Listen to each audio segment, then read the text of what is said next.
Hello and welcome to Leadership and Neurodiversity. My name is William Hughes and today is our second video.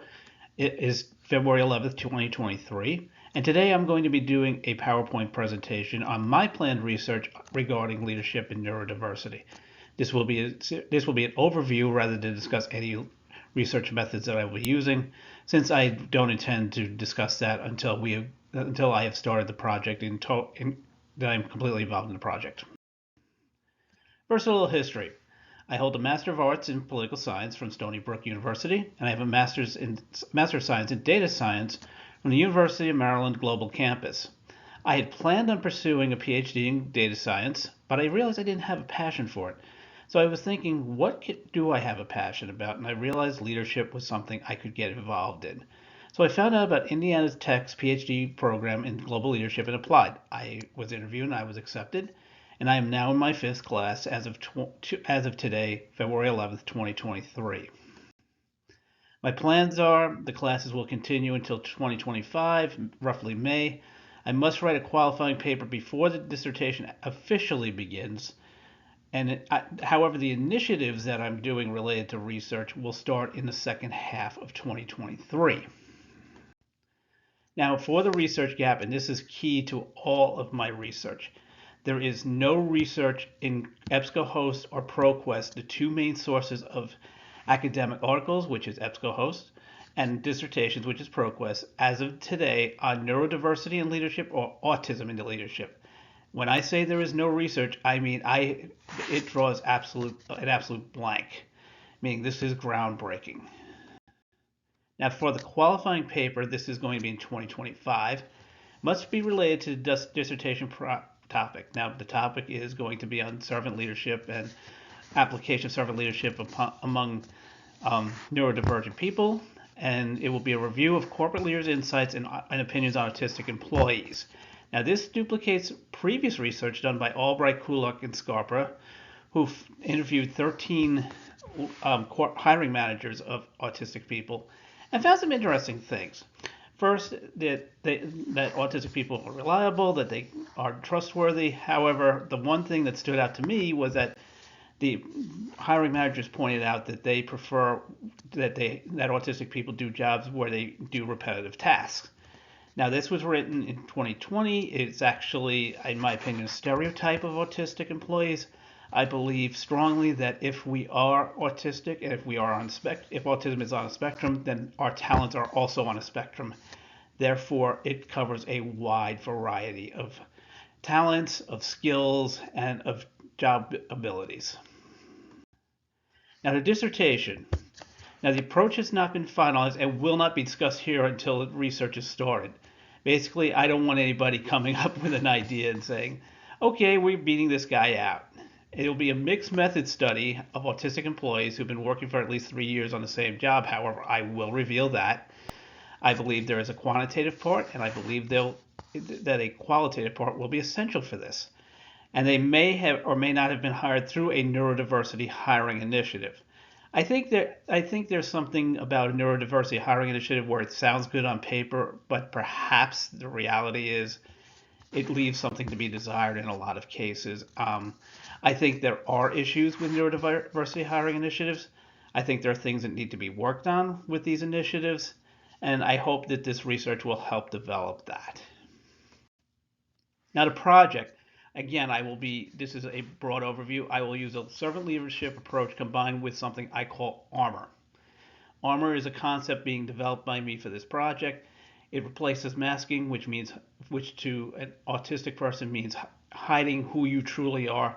And armor shows power. It shows strength. It shows that you are capable of doing things as you are. And again, they may or may not have been hired through the neurodiversity hiring initiative. Now, what is armor? Armor stands for accepting our strengths, recognizing our talents, managing our lives and careers, organizing ourselves and our communities, which is really the servant leadership angle for this project, and realizing our goals. Now, accepting our strengths means we are aware of our strengths. We are aware of what we are best at. Recognizing our talents. What jobs are we suited for? What are we capable of doing? What can we accomplish? managing our lives and careers. A little bit tricky, I think, but managing our lives and careers to me means taking control of how we go about obtaining work, how we get hired, how we manage our careers, how we develop our careers.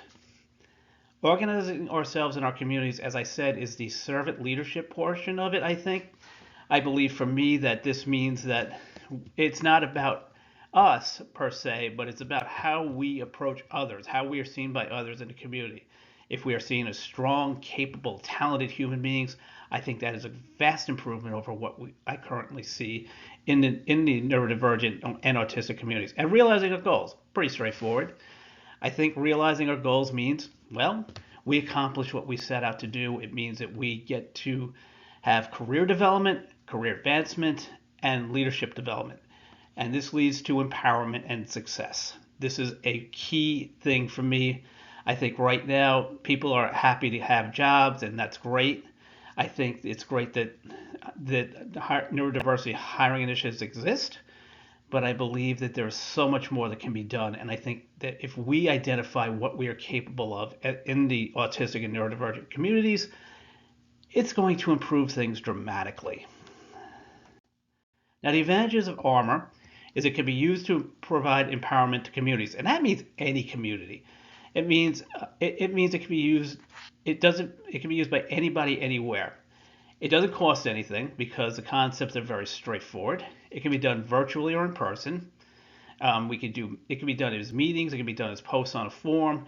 It can be done as discussions. However the people choose to approach it, that is how it can be done. It can be used by any population anywhere. There are populations that are marginalized that could probably use this. I am all in favor of it. I'm all in favor of any community that thinks that this is a good idea. Please feel free to take charge of it. Please feel free to ask me about it. I'm happy to help any community or any community organizer that asks for help. And it's a very simple idea to implement. I think the concept of Armor to replace masking is such that, again, it shows strength, it shows power, it shows that we are in charge of our lives, it shows that others cannot dictate the terms to us in terms of what jobs we can do, in terms of what skills we have, in terms of what our careers look like. We are taking charge of this. We are providing our own leadership. Now, long-term goals. This is after I have the PhD. First off, continue to offer Armor to all neurodivergent people, and I think this is going to be developing it further and considering all concepts further. Offer to work with any community to implement Armor. That means any community, group, or organization that would like to look into this. Please, I am interested. I am willing to work with you. I am willing to help you in any way, shape, or form. To work with colleges and universities on how to implement Armor. Now, many universities have started to have these programs for autistic and neurodivergent people. I think Armor can be used to help the universities help empower these students. I think students need to feel like they are in control of their studies. They can showcase who they are without any fear of being viewed as odd or strange or different. I believe that we should celebrate those differences and continue research on the progress of Armor. Of course, Armor is not static, it is a fluid concept. I would like to see this develop further. I would like to continue to work on this further. I think there's a lot of work that can be done. I think it is a very strong prospect right now. I think the idea is excellent, and I hope you do as well. Now, for more information, please contact me at linkedin.com, William Hughes 144-99349. The web address is there. And feel free to join the Leadership and Neurodiversity group I've started on LinkedIn, as more information will be made available over time on that forum. I do post fairly regularly on LinkedIn in general. I also have the Leadership and Neurodiversity forum. I think it is important to have those things. I think it's helpful to discuss ideas. I think it is important for people who are interested in leadership to have a voice. I welcome allies as well to the Leadership and Neurodiversity group, I don't think it's just for neurodivergent people. I believe that our allies should also be involved as they could see how things are changing in the community. Now, here's a reference for the research that I quoted earlier about the opinion of employer perspectives on hiring and employment of adults with autism. This is from 2020. It's from the Journal of Vocational Rehabilitation, volume 53, issue 1, pages 167 to 182. I have a copy of the article. Please, if you would like to read it, please contact me. I am available through LinkedIn. Send me a message. I am happy to send it to you. And thank you for watching today. I really appreciate you taking the time to watch this video. I apologize for stumbling a little bit. I'm a little nervous. I'm autistic. These things happen. My next video is going to be out around March 31st and will be tied into my World Autism Awareness and Acceptance Day article on LinkedIn. Now, I've already chosen the topic. I know there's already interest in the topic. I am very excited to present this to people. I think you will like what I'm going to say. So thank you so much for watching, and please feel free to contact me if you think this is worthwhile, and please subscribe if you think this is worth watching. Thank you so much.